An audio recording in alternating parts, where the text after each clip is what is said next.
Welcome back. Today I wanted to share with you one of the big things that I've learned along my, shall we call it, spiritual journey, which is that everything in its own way is a part of the bigger whole and everything is as it should be.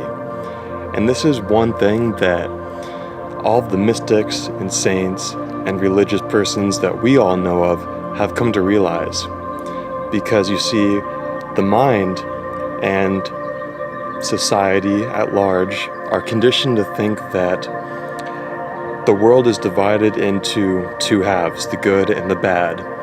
And truly, it is not so simple.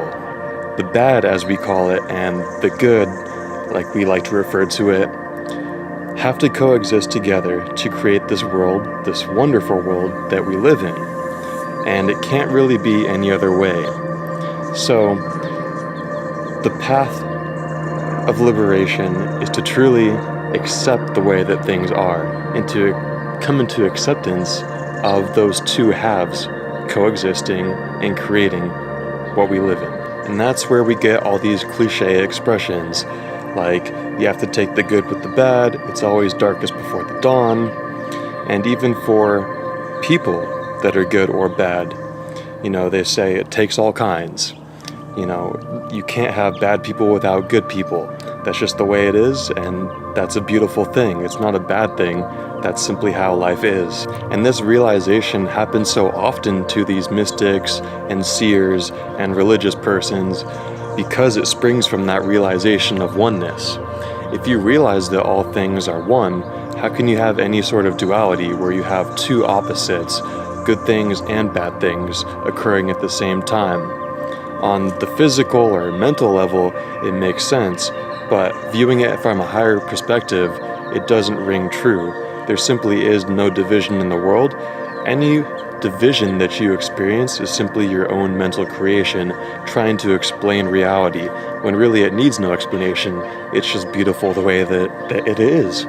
And a beautiful and profound, if overused, expression and symbol for this is the yin and yang symbol.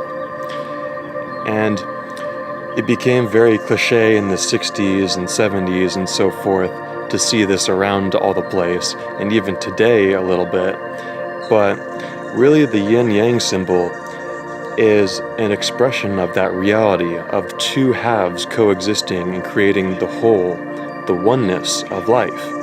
Because on one hand, you have the light side, the white side, with the dark circle inside of it, which is the light or the good things containing the bad, and then on the other half you have the black or dark side, the bad things in life, which contains the white circle within it, which is the good. So the good contains the bad, even though sometimes it might not seem like that, and the bad also contains the good. It's all just a big flow. Everything is contained within that whole, that circle that is the symbol, and it's just a great way to view life. If you can experience your own life and the world around you as a representation of that symbol, then you'll be moving towards a sort of mental freedom where you don't separate the world into good and bad and then create suffering for yourself.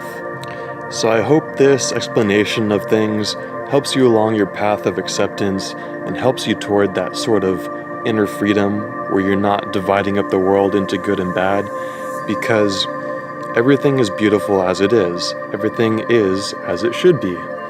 And if you can see the world in that light, then life is awesome. Alright, I hope that was helpful, and I'll see you in the next one.